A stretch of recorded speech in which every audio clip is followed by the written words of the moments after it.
Hello everyone, I'm Bra Mithra. This is Kingdom Death Monster. This is the box for Kingdom Death Monster. Look at how big this box is. This is one of the most difficult games to store. It's very difficult because there's so many minis. Minis just do not go back into this. Phoenix is never going to find its home inside this box without huge modification. And I would say every week or so, there's always a post of storage solutions for this game. What kind of sleeves do you use for this game? How many sleeves should I buy? How do you store the minis? Where do I put the minis? How many minis should you make? Storage is a huge problem for this game. But not just this game. There are other games that have tons and tons of expansions. And the original box becomes a problem. This is the same thing with Kingdom Death. There's tons of expansions. There's more expansions on the way, like 15 more expansions plus Gambler's Chest, so it's just going to continually be a persistent problem. So, this video is going to show how I store Kingdom Death Monster, the solution I use, the sleeves I use, the gear cards, the gear sleeves I use, settlement sleeves I use, just all kinds of stuff. And the solution I'm going to show is more for will solve more than just this game. I'll show I use the same solution to store games like Dominion and all the expansions. Well, not all the expansions of Dominion. I have like 5 of them, but I can store all of Dominion in the same solution I use for this. Thunderstone, any of those big, huge deck building games, any game where you're going to have thousands of cards, this solution works great for. So, let's get right into unboxing this and reboxing it, and then putting it back in storage. Alright, before we jump into this, let's just do a little bit of talking first. So, of course, I've already done this. And to be as helpful as possible, I wanted to make sure that the prices and everything I said and how much I paid to store this were still relevant. Because I stored this game in 2016 or 2017 is when I originally did this method. The method still, it's the same method I used back then, but the prices have changed a little bit. It used to be probably around $50. So what I did was I rebought everything. So I would use consistent prices, use any new products I changed. I wanted to test them out. So this will work for new people who are getting 1.6. You can use this storage method. This storage method, like I said, will store 1.6 and all of the current expansions that are out. More so than that. It actually also, currently I'm storing like all white box. I don't have all the white boxes, that's ridiculous. But white boxes with content, they're also in there. The 3 Echoes of Death are also in there. The White Dig-A-Line is also in there. And 10th Anniversary Survivors are also in there. And there's room for more to be put in there. So this solution will work for that, but for my sake, because I've already bought all this stuff, and like I said, I wanted to make sure that the prices I give were real, this will also serve as how I'm going to store the Gambler's Chest.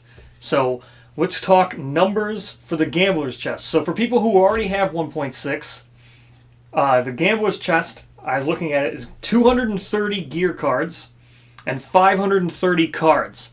Now there's probably going to be a little bit more in there because there's never less. That's the thing with Kingdom Death. Never expect less. Or never expect what was originally pitched and never expect less than what was pitched usually. So that's what it said as for the last update. Alright. Look at this on my black background here, which will make seeing the sleeves and stuff easier. However, the box is super black. My background's super black. How much more black could this be? The answer is none. None more black. Let's open this up. Okay. So, on top here, these are my Sunwell record sheets, cheat sheets. As you can see here, the Flower Knight pieces. I've got the notepad. I never really even used this, but I still have it. Here's the first modification I've done. As you can see, this thing is missing. Yeah, so with this thing out of it, means I store my minis elsewhere. There are no minis in this box. Now, full disclosure, I'll go into how I store my minis, but that's not going to be part of the price inclusions. The reason for that is because there's tons of ways for people to store minis. There's like most mini gamers already have display cabinets, and display cabinets are way extravagant, so they're not necessary. They're not for everyone. That's why I didn't include that in the final price I'm saying. Because miniatures are hard. I'll show you how I store it. I'll tell you how much I paid to store them, but I am not suggesting everybody store it like that. Because if you don't pay your minis, and you don't like base them, and you don't build all of them, like there's many ways to play this game. Like Hit Points Gaming, they don't even use the minis. They use Charterstone minis, and there's nothing wrong with that. There's nothing wrong with not using the minis. So you may just take this out and never put it back. With me, these are the bits that I have yet to use, like expansion bits and stuff, and I keep them where I paint. Now we come to these two 1-inch thick binders here. So 1-inch thick. I have a green binder and a black binder. So with the black binder, we'll see, here is all of the gear cards. Inside this binder, they're all going to be organized by location and everything. And this is where I keep the core game. Now I have also, see, all this is just extra back here. But as you'll see, like I also store promo cards here, 10th anniversary cards. So when I say core game is what I store in the black one, it means the Giga Lion's in there. Things that are mostly going to be played with just the core game and require no expansions. And then, if you can guess, the green one is obviously all the expansion gear cards stored the exact same way. Now with these, I actually did put a divider in. I didn't label them, I just put a divider in so I know where the expansions are. Some of them I doubled up on, like Manhunter and Lion God. There's just not that many gear for those expansions, so they use the same page. So, what those pages are this BCW 20 pocket page, 2x2 pages, and you get 20 pages for around. I just repurchased these. As you can see, they're not even open, so these are not the ones I did. I wanted to rebuy them completely brand new, even though I had extra. I will need some for the gambler's chest, but these were $11 on Amazon, and I have Prime, so you know that includes the shipping and everything. So some of these things may vary the prices, but as of right now, these were $11. And this is 20 pockets per page, 20 pages. That's 400 gear cards. That's well more than enough. You only need one to do the whole base game, and you only need one to do the entire gambler's chest. All this stuff is just going to be continually standard. I'll just show you how I do it.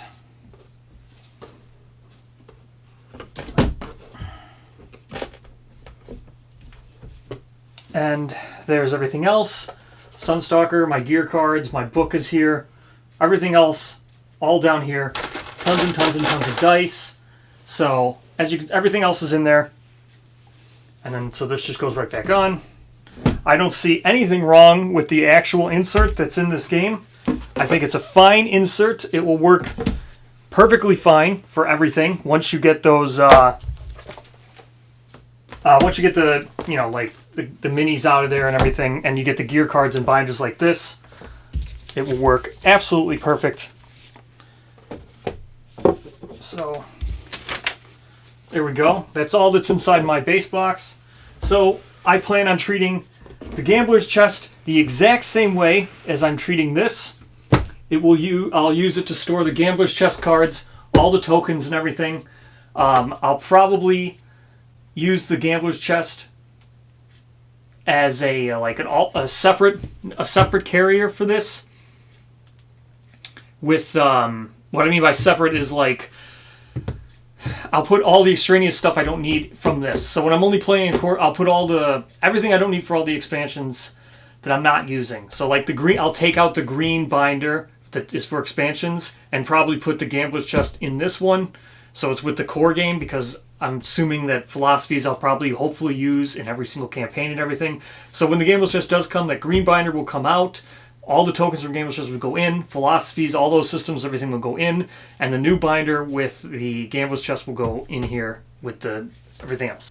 Card storage. Everything is inside this case here. Let's go ahead and open this up.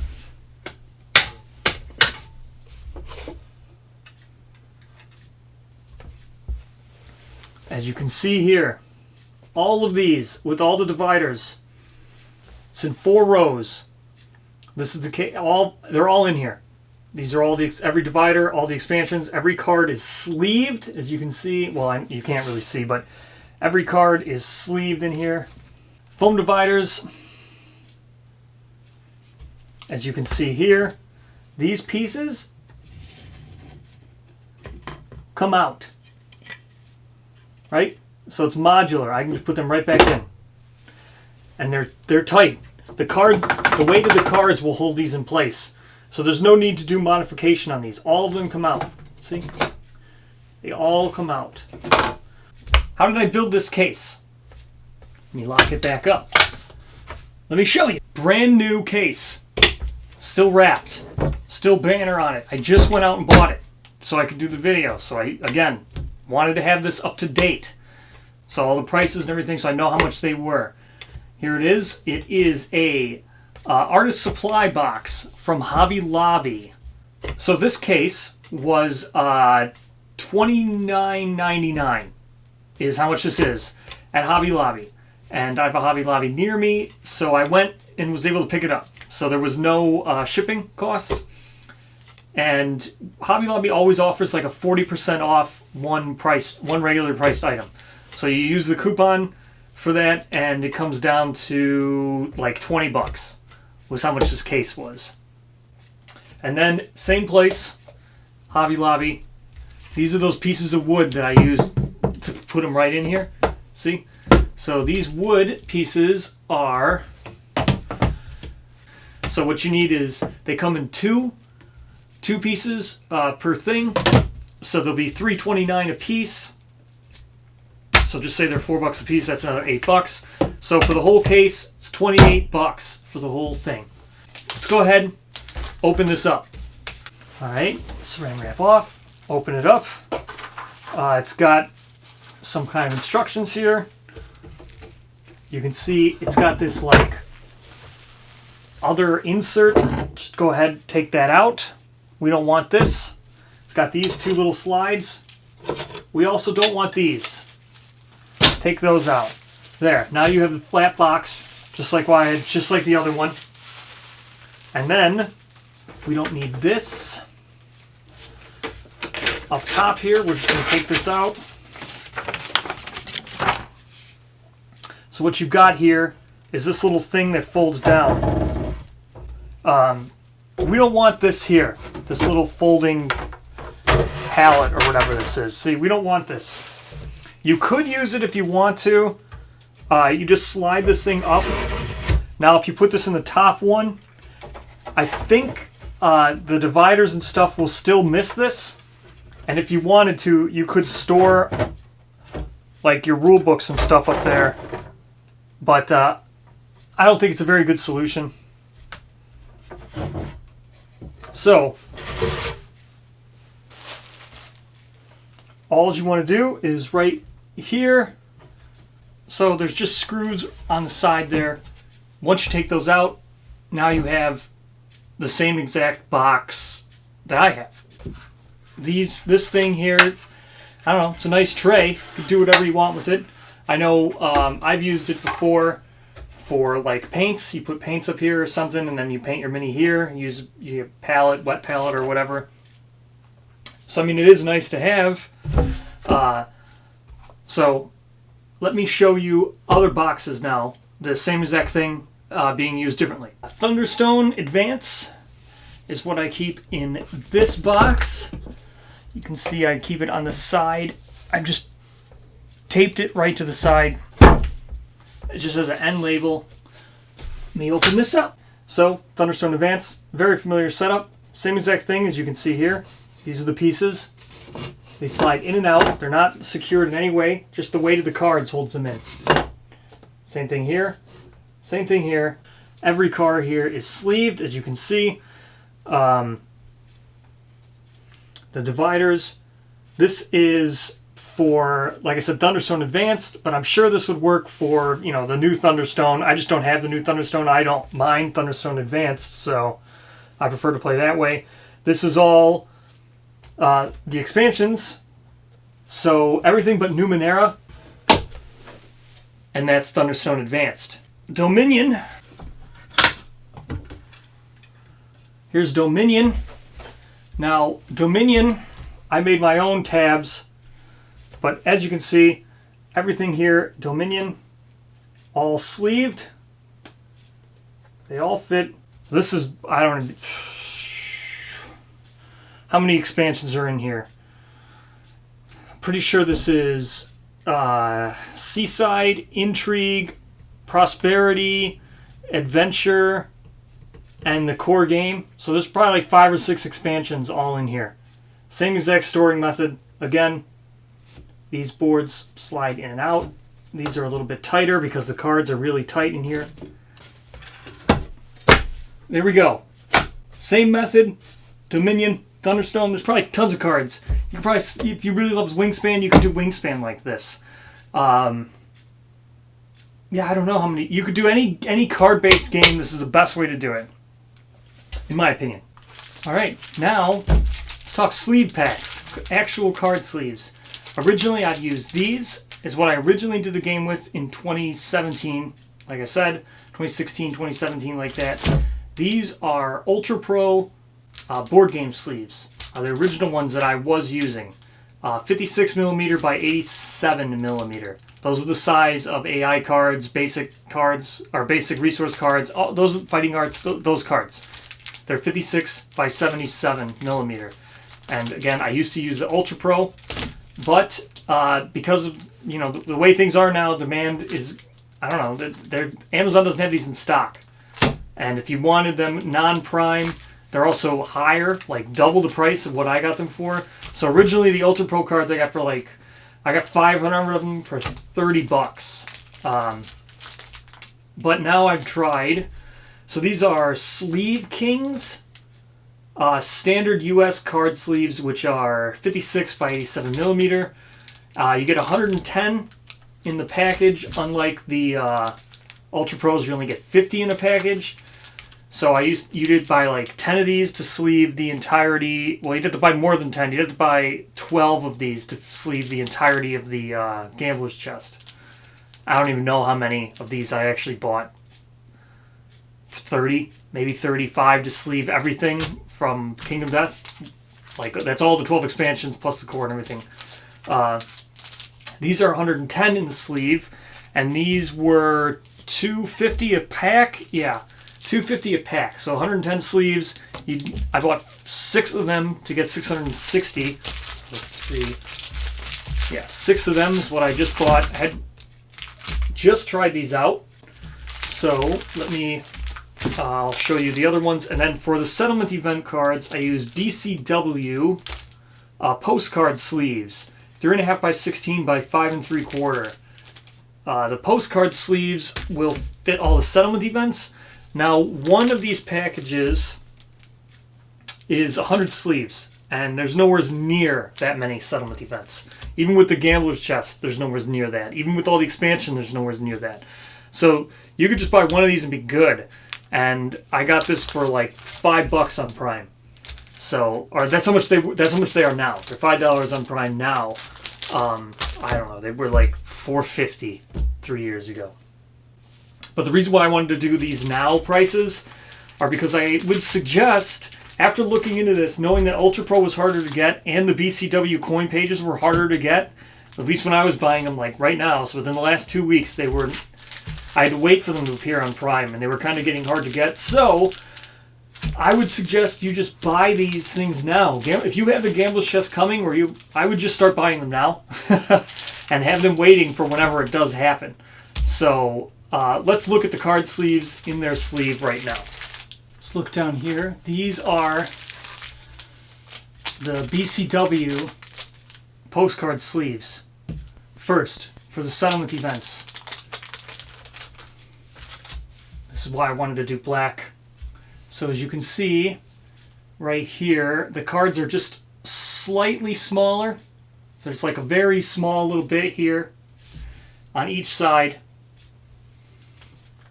You push the card all the way over to one side there. So you can see a little bit on the side here is where it hangs over.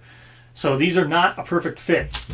These BCW postcard sleeves, not a perfect fit for the settlement event. However, you only have to shuffle these once. You're going to shuffle this deck in a total of 30 times if you play the entire core game. Here, if you can see it, maybe it'd be better to do it like this. The end of the sleeve leaves just the very minor amount of the card showing outside of the sleeve. In the Ultra Pro sleeves, these work really good. There's almost nothing on, like, you can see they're here. Perfect. Really nice looking. They're not going to fall out. They're really sturdy. So this is the Butcher AI card. The one thing with Ultra Pro is, if you can see here, there's the sticker of their company, like their watermark. See? So there's their watermark. So if you are using the Ultra Pro sleeves, make sure you put the watermark on like the same side for every single card. Otherwise you'll be able to tell them apart when you shuffle. Sleeve Kings, the 56 by 87, they're the same exact size. So here's the same exact card. You can see here, these ones were a little bit smaller. If I put them right next to each other, you can tell that the Ultra Pro ones are bigger. So either the Ultra Pro ones are the right cut, or these ones are a little bit small. They still cover the entirety of the card, and they feel fine. And the best thing about Kingdom Death is it's not a deck builder game, so you're not shuffling these together. So you can have mix-max sleeves as long as the cards fit right. So like this is my Lonely Tree. I'm going to sleeve any AI decks or independent monster resources in the Sleeve Kings. And then if there's anything that like fighting arts, then I'll make sure I put them all in the Ultra Pro, so they all match. The case was $20. The coin pockets were $11. The sleeves altogether for the whole batch was $21. The pieces of wood themselves to put inside the case was $6 for 4 of them, and the postcard sleeves is $5 for 100. So for all that is what? So it's $41, $52, $58, $63. I know I originally thought it was going to be like $50, but what it is what it is. Inflation went up a little bit. It happens. So now, with that said, that's how you store all the game cards and everything. So now let me just show how I store the minis. Now, again, I'm not going to price. I'll tell you what I paid, but you don't have to do this with your minis. You don't have to do anything with minis. But I do suggest using this at least for your cards. So here's what I use. This is an IKEA display case. The Deltoff, I think is what it's called. Now I have multiples of these. That's why I said it's not really necessary for, most people who have minis are going to use all kinds of different storage options. But I store many games in there. As you can see, there's like all Zombicide and everything. So there's like tons and tons and tons and tons of minis that I need to be storing. You can see down at the bottom, there's like X-Wing. So that's why I was saying your needs is going to like be very dependent upon the person who's collecting. So as you can see with these cases, there's the bottom one, then you get a second shelf, a third shelf, fourth shelf, fifth shelf, sixth shelf, seventh shelf, eighth shelf. Now, that's not standard. Normally these things only come with 4 shelves, but I had to modify them to get the multiple shelves. So you can see, let's zoom in on this one, that's a stock where the glass sits on the bar there. So for mine, what I had to do was I had to buy these clamps and things, and then rest a piece of glass on top of them.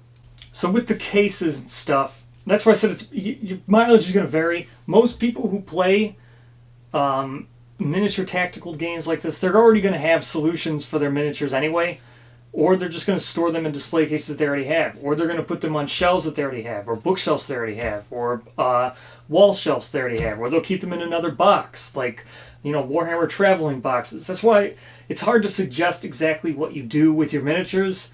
But for me, with those cases, I got them at IKEA. They're like $50, $55.